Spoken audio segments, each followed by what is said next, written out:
Antonio Conte kembali catatkan sejarah di Napoli.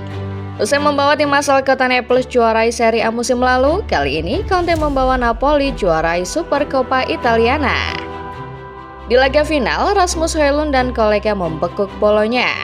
Il Partenope memperoleh kemenangan yang begitu dominan di ajang yang satu ini.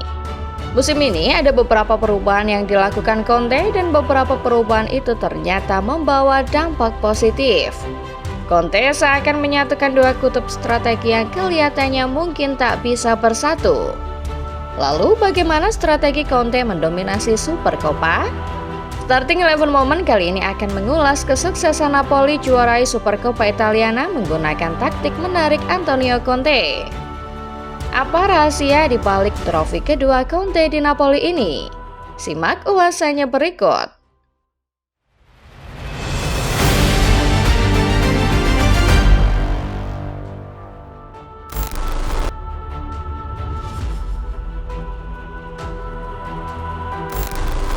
Napoli berhasil kejutkan dunia ketika mereka sukses raih Scudetto pada musim 2022-2023. Skuad Il Partenope yang kali itu masih dipesuti Luciano Spalletti mengulang sejarah yang pernah dicetak di era Diego Armando Maradona. Namun sayangnya kisah cinta itu tak berjalan lama. Spalletti hengkang semusim setelah membawa Napoli juara. Setelah ditinggal Spalletti, siapa mengira kalau Napoli bakal hancur berantakan. Musim 2023-2024 adalah musim yang mengenaskan buat Il Partenope. Setelah cuma bisa finish ke-10 di musim tersebut, Napoli membuat langkah berani di musim panas. Secara mengejutkan, mereka menunjuk Antonio Conte sebagai alienator anyar. Conte adalah seorang pelatih pelarian bagi siapa saja yang menginginkan gelar. Napoli sadar akan hal itu dan bergerak cepat merekrut pelatih yang pernah menangani Inter dan Juventus tersebut. Singkat cerita, Napoli bangkit di bawah Conte. Semusim setelah terseok-seok, tim biru langit kembali menancapkan cakarnya di Serie A. Conte dan Napoli kala itu bersaing ketat dengan Simone Inzaghi dan Inter Milan dalam perebutan Scudetto musim 2024-2025. Hingga pada akhirnya kemenangan atas Cagliari pada giornata terakhir berhasil mengantar piala ke Stadio Diego Armando Maradona. Conte hanya butuh waktu semusim untuk juara dan merevolusi total Napoli.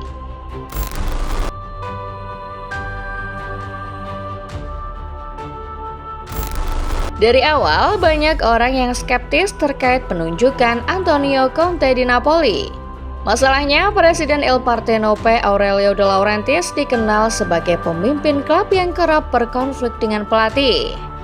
De Laurentiis juga menjadi penyebab hengkangnya Luciano Spalletti yang merasa sang presiden terlalu ikut campur urusan teknis. Rumor keretakan hubungan mulai beredar tepat setelah perayaan Scudetto Napoli di akhir musim 2024-2025. Menurut kabar yang beredar, Conte meminta anggaran belanja besar untuk memperdalam skuadnya.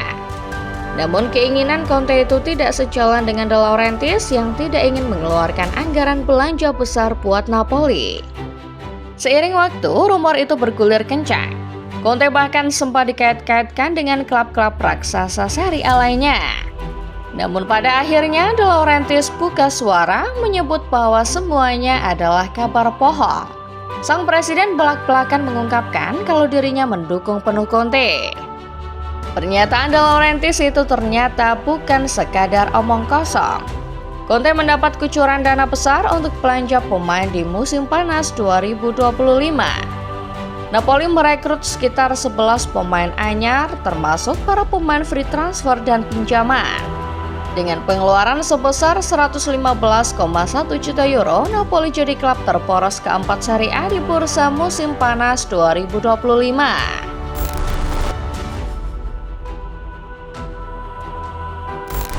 Setelah periode transfer yang cukup sibuk, Antonio Conte memahami bahwa persaingan antar klub Italia di musim 2025-2026 berjalan makin sengit. Napoli yang saat ini duduk di urutan ketiga tidak akan mudah mempertahankan gelar juaranya. Akan tetapi, di tengah ketatnya persaingan di Serie A, Conte berhasil menggondol piala di ajang lainnya. adalah ajang Supercoppa Italiana, turnamen yang berhasil membawa Conte persembahkan piala kedua buat publik Stadio Diego Armando Maradona. Dengan mengusung format baru sejak tahun 2023, Napoli dipertemukan dengan finalis Coppa Italia musim lalu AC Milan. Rasmus Højlund CS pun berhasil menaklukkan Rossoneri 2 gol tanpa balas dan melangkah ke final. Ujian berat menghampiri Conte dan pasukannya di babak final, manakala mereka harus berjumpa Bolonya. Bolonya sendiri adalah tim yang mengalahkan Napoli pada Giornata ke-11 kemarin. Tim besutan Vincenzo Italiano tampil impresif dan mengejutkan, berhasil singkirkan Inter di babak semifinal. Memang laga melawan Bolonya adalah ujian yang tidak mudah. Tapi ujian itu pada akhirnya bisa dilewati Conte dan Napoli dengan baik. Il Partenope berhasil cungkalkan Irosoglu dengan kemenangan 2-0. Pres David Neres berhasil antarkan Napoli raih gelar kedua di tangan Allenatore Antonio Conte.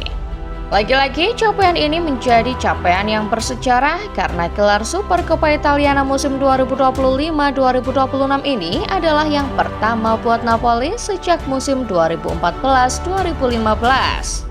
Ini juga menjadi gelar Supercoppa pertama Conte setelah satu-satunya gelar Supercoppa yang ia peroleh, yakni ketika menangani Juventus di musim 2013-2014.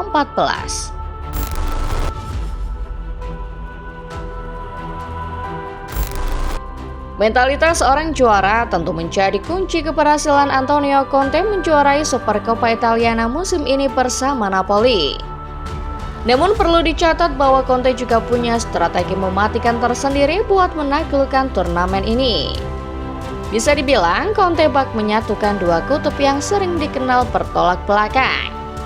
Kita tahu bahwa sebagai salah satu pelatih tradisional Italia, Conte adalah penganut keras Catenaccio, sebuah strategi klasik Italia yang mengedepankan aspek defensif. Kendati demikian, di Supercoppa ini kita melihat Conte mengkombinasikannya dengan tiki-taka, sebuah strategi yang mungkin banyak dikenal sebagai antitesis Catenaccio. Napoli sama sekali tidak kebobolan dalam dua pertandingan Supercoppa. Pakem 4-4-2 atau 5-4-1 yang dipakai Conte ketika bertahan benar-benar membuat Bolonya dan Milan mati kutu, tak bisa membobol gawang Vanja Milenkovic-Savic.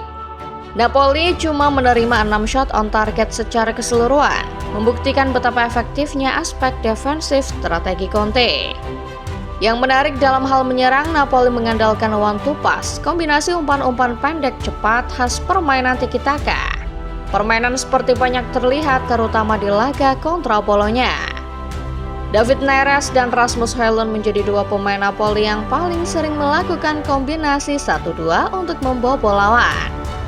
Dua pemain tadi memang jadi kunci utama permainan Conte musim ini, terutama di ajang Supercoppa. Højlund yang mengemas 1 gol banyak berperan sebagai pemantul yang menahan bola, memberi kesempatan para pemain lain membuka ruang. Sementara Neres banyak berperan sebagai pencari ruang yang nantinya mendapat sodoran bola dari Højlund. Data di sisi lain juga menunjukkan bahwa Conte memang suka bermain menggunakan tiki-taka. Melansir FB Ref, Napoli punya perbandingan shot pass dan long pass yang sangat jauh. Angka shot pass mereka ada di kisaran 4.430, sementara long passnya cuma 683. Ini menunjukkan bahwa Conte menyukai permainan umpan-umpan pendek ketimbang long pass direct di Napoli.